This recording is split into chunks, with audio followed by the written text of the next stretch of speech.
All right, Josh Alber, welcome back. Good Um, to be back.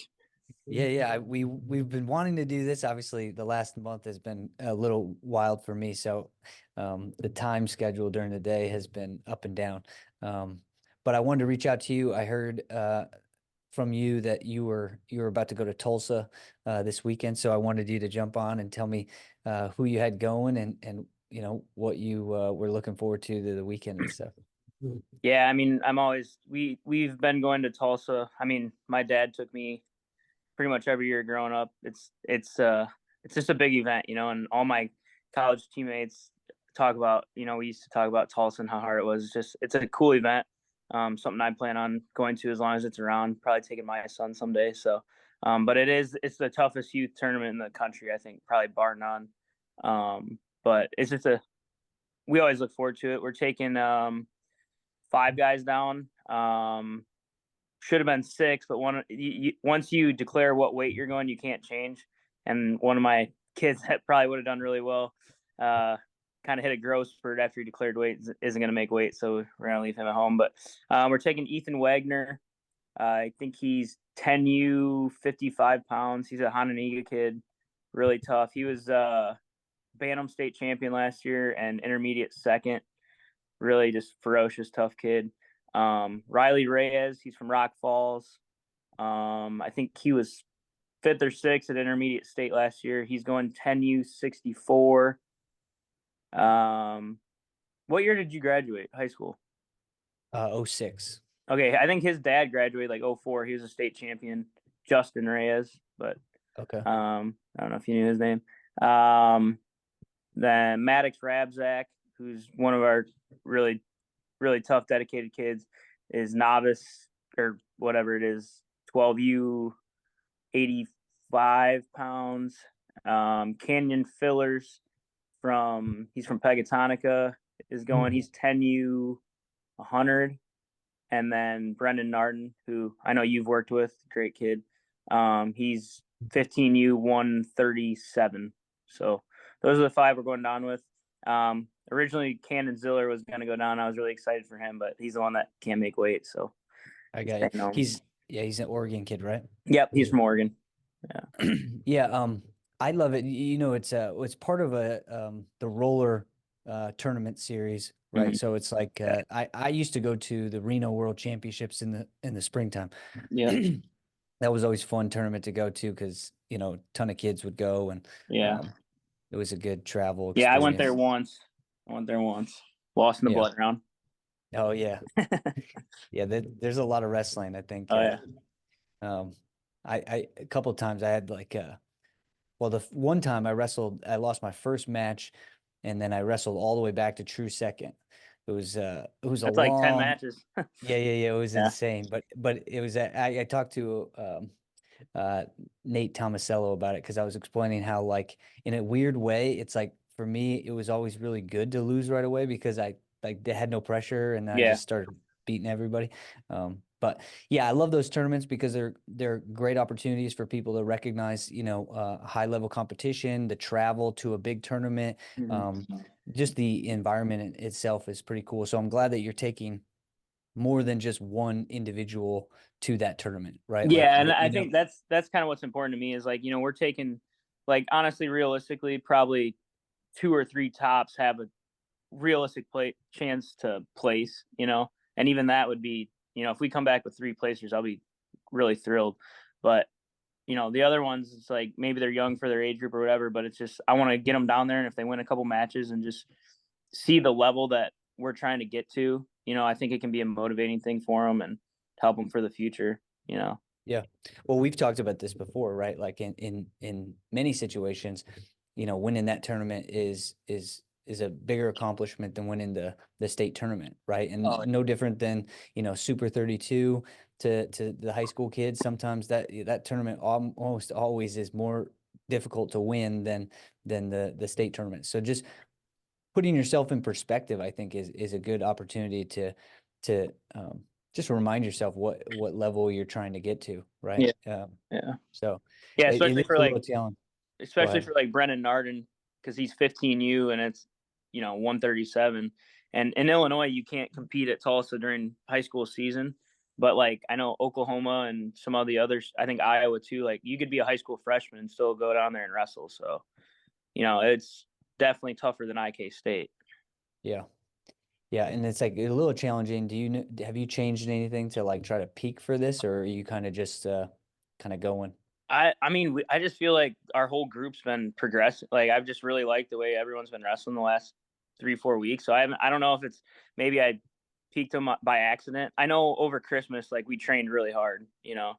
Um, I think the practices I try to make them a little more intense. So I guess we are coming off like a pretty hard training phase, but um, I haven't really done too much to try to peak. We just at the end of the year, like I'm trying to peak for end of the year, even though this is a important date. So Yeah. I'm just kind of trained through it, to be honest.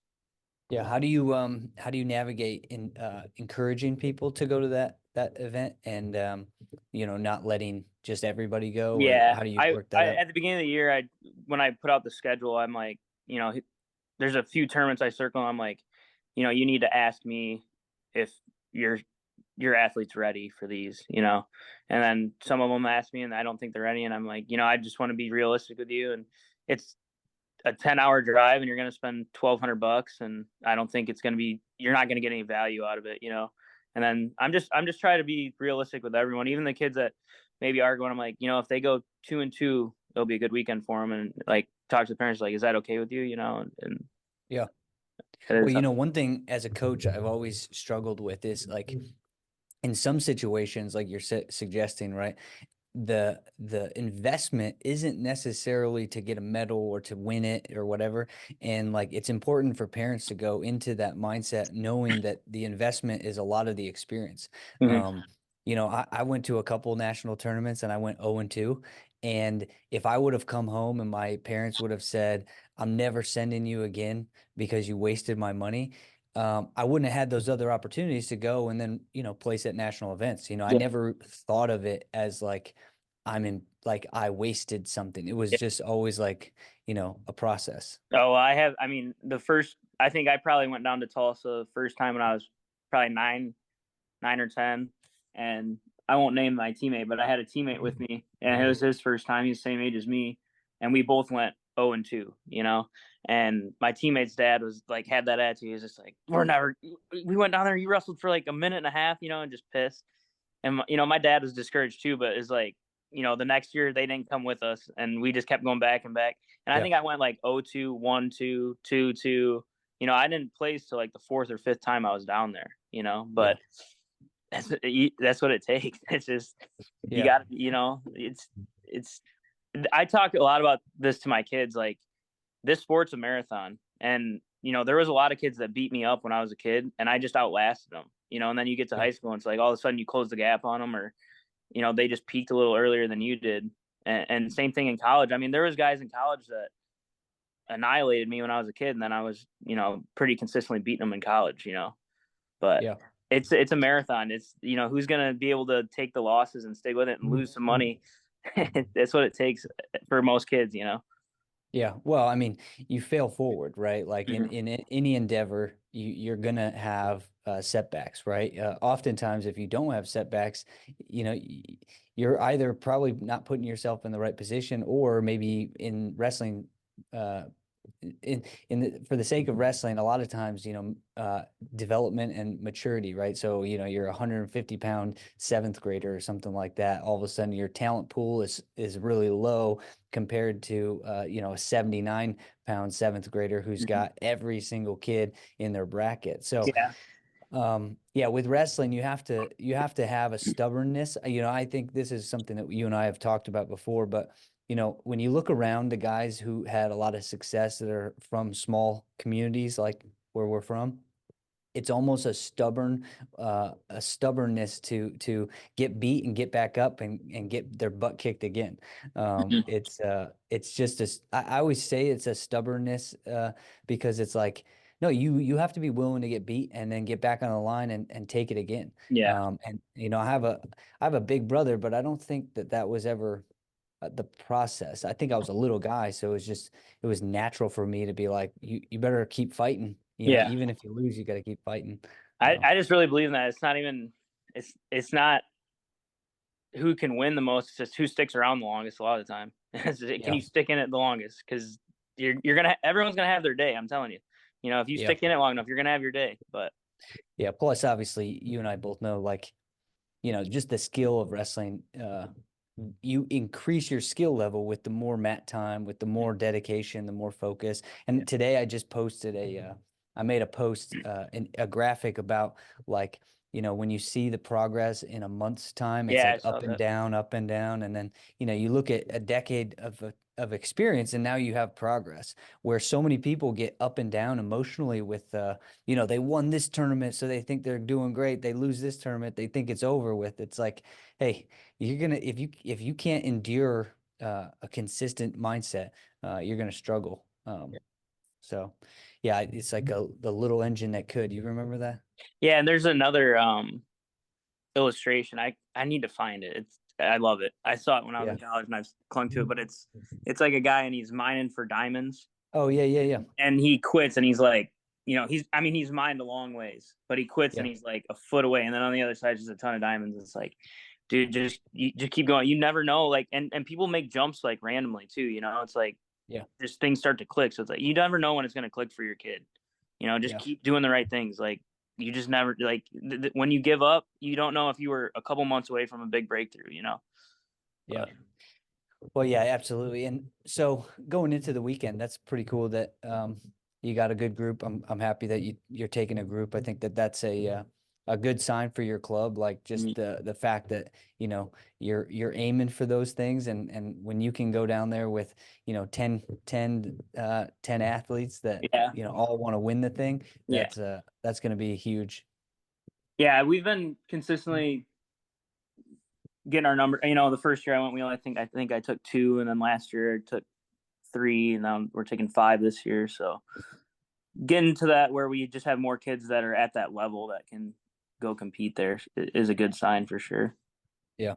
Well, so transitioning, I have another topic that I want to talk to you about that I started to bring up with some coaches in the area about off-season stuff.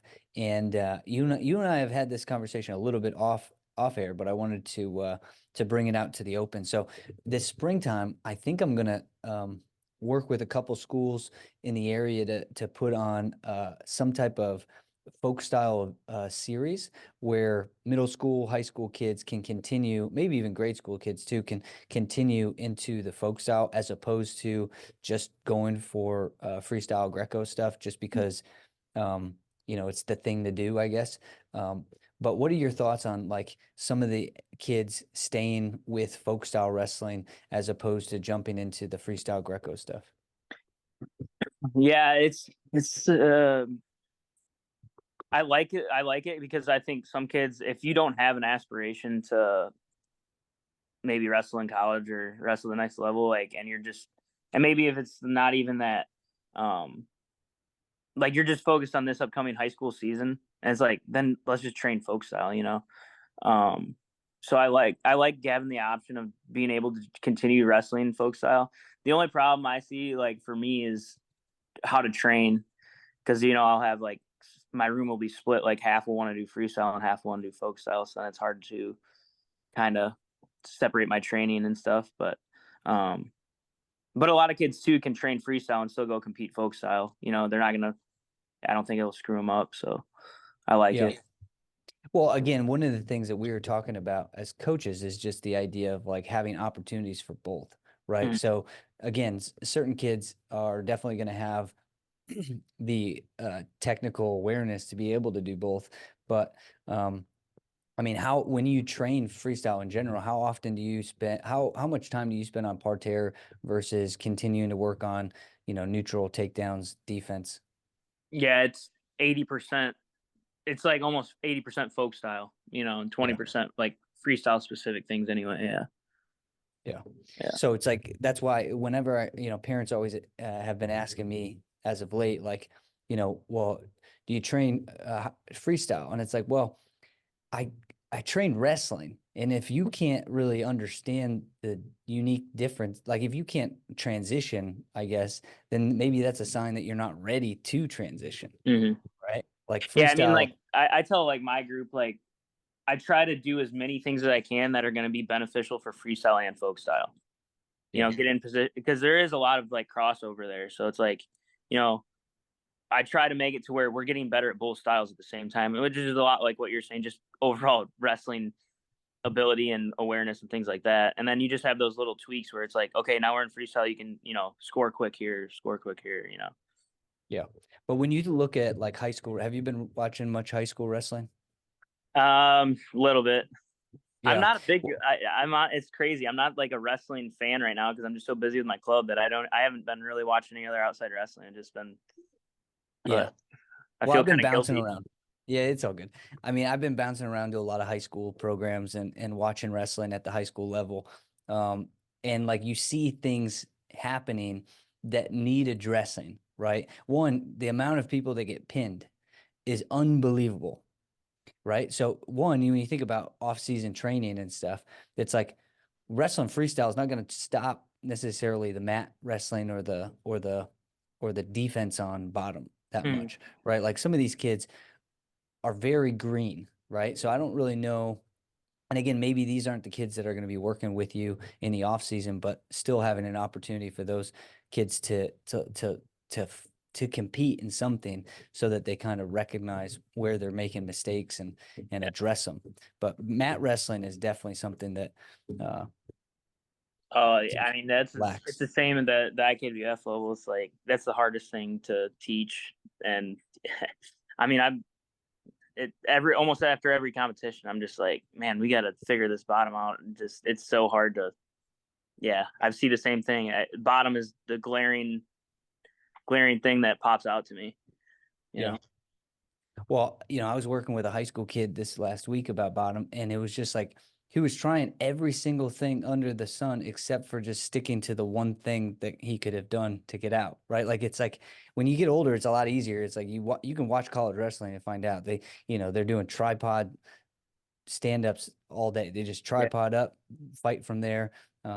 Maybe you're pushing back, doing some pushback changeover type stuff where Mm. you're like hipping out and stuff, but it's very basic. But you do one thing and you do it really simple and slow and controlled, and then you get to your feet. Where I see a lot of these kids trying, 70 different things on Well, bottom, I and then mean, they are on their traditional belly. coaching, and I try not to do this. There is a time where you just need to move. You know, you got to kind of flail and go. But traditional coaches are like move, move, move, move on bottom. It's like that's how you get in trouble. You know, Yeah, get just trying to like I always we talk about like get to your feet or get to your butt. You know, don't just be like rolling around reaching for whatever, and then you get your wrist caught and it's over. You know, so. But yeah, it's hard for them to understand, and especially at the youth level, they're just not like I love quad pod stand up, but a lot of them just like don't have the strength to do it when they're yeah, young, you know. So I try to just get them to their butt, and then when there's problems there too because you got to have core strength to be able to stay on your butt, and I think that's the big thing with like young kids. You have to be pretty strong on bottom to hold position and keep your elbows tight and everything else, you know. yeah. Well, don't you think too that's another component of this whole off-season stuff? Like, do you do train like strength and conditioning stuff? I don't know. I encourage them to go find like because it's hard for me because I got kids from all over. Yeah, So I'd like whatever's in your community, like go get in a gym, get to a CrossFit gym, or if they got, I really like if they have like I did as a kid was almost like speed training. So it was like a little bit of lifting, but a lot of like agility stuff. I yeah, like that for like the young kids because it's not stressing like the heavy lifts and stuff, but just getting them core strong and getting them some pop, But yeah. Well, the other aspect I was gonna ask you about is like, how do you incorporate the hand fighting stuff into your training? we start almost every practice starts with something like hand fighting related. Like right after we do our warm up, which is usually like stance and motion, we'll do like working on elbow pass, or I like to really work like if their hands are inside, you got to roll your hands inside, get your head in the pocket, continuing to just fight inside. And then we kind of layer our offense off that. Like once you roll, now you hit your high crotch, hit your sweep. Um, and then we almost always start with some sort of tie. We'll work Russian ties, elbow pass, rolling your hands, things like that Yeah, to start practice pretty much every day. yeah. Have you seen your guys really starting to implement more? hand fighting into their setups and stuff? Like, We're definitely a lot of guys hitting elbow passes, and just the big thing that I preach, and we're starting to do a better job, is just continually fighting your hands inside and trying to roll your head in and roll their head out a little bit. yeah, And it's not like you're not going to see like the big thing is you're going to be in position. You're not going to get attacked as much when you're in good hand fighting position, So I haven't yeah, really seen it like necessarily like we're getting into a lot of offense off of it, but we're keeping guys off our legs by being in good position with our head and our hands. yeah.